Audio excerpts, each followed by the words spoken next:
Let's turn our attention to Mpumalanga now, where the crisis committee in that province is meeting residents in Kanya-mazane. Let's take you live there.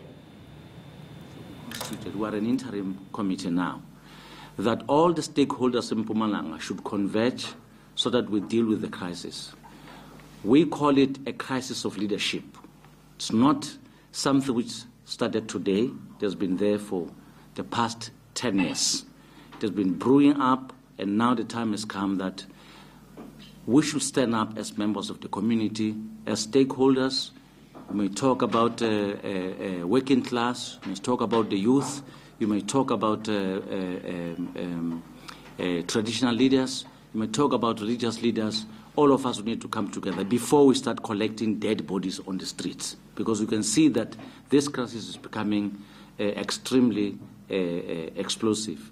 So we are calling now to say a date will be set very, very soon where we'll call all stakeholders so that we come together, we constitute, we formally form a formally stretched Mpumalanga Crisis Committee so that we deal with this. And we're making this call because for 4 days now, the children in Kanya-mazane have not been going to school, and nobody's doing anything about it. The working class in Kanya-mazane have not been going to school, and nobody's doing anything about it. And we feel that it is time that the community as a whole must get involved in this matter. We would like to say to the people of Kanya-mazane that they should exercise restraint. We don't want to start picking up dead bodies. We don't want to start seeing people being injured. We don't want to see people losing their houses. We believe that they are a responsible community. They have been part and parcel of the struggle of South Africa, and they know how dangerous it is to begin to respond violently to challenges. We think that political parties will be consulted like any other stakeholders, but we think that it is no longer a responsibility of one political party. It is now the responsibility of everybody in Mpumalanga. Mpumalanga is not new in crisis. We can certainly say that since 2008, this province has been experiencing serious challenges, and we want the community to deal with it as a crisis. That is basically the intention of this press conference today. Thank you.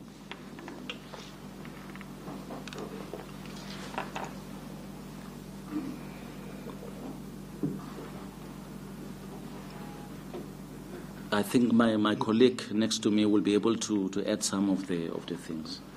Thank you, colleagues. Thank you, Comrade Jacques. As you already alluded on the purpose of this particular press conference, as you'll understand that for the past 2 or 3 months, if you look at Tabacho municipalities, a lot of uncertainties, people burning tires on the road because of problematic challenges that are there.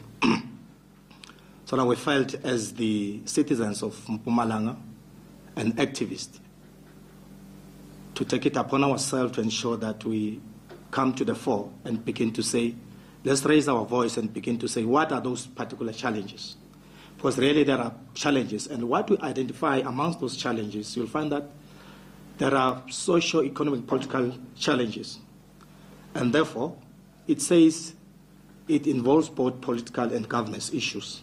So now, in the process of this particular crisis committee, we are going to be able to identify those particular challenges and begin to cascade it up to certain levels. If it's a question of governance issues, like in the form of housing, the provision of housing, water and sanitation, which level of intervention that we need to enter into.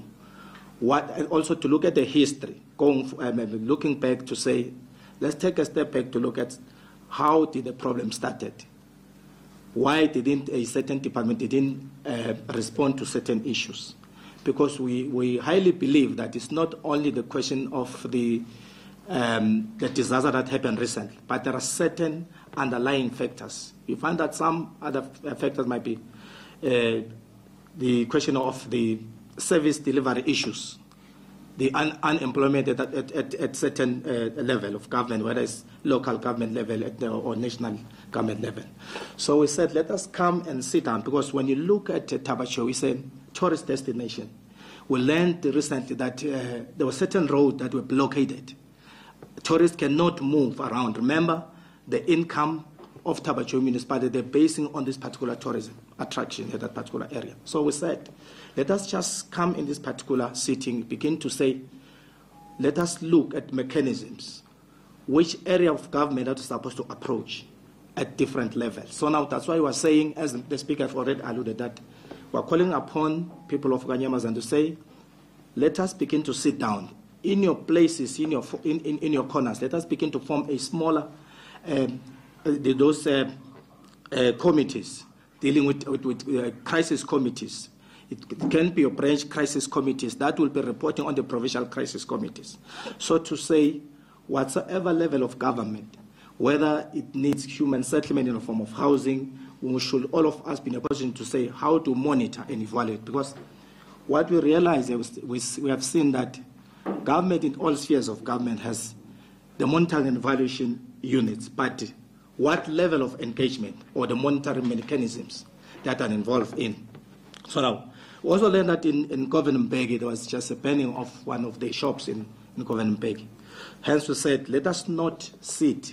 Let us begin to rise up and begin to call all the stakeholders, your churches, your CPOs, your NPOs, to come together and say, let us sit down and look at the issues at hand. So now, also on the question of education, we said, well, the Mpumalanga Crisis Committee, they're holding an urgent briefing. They say they're going to look at a number of what? Underlying factors. The number of issues that are affecting the protests and the causes of what these issues and challenges might be. Here's why I'm confused. Here is why I am confused. 4 days ago, the protesters blamed the municipality and started making demands on the municipality to attend to their plight.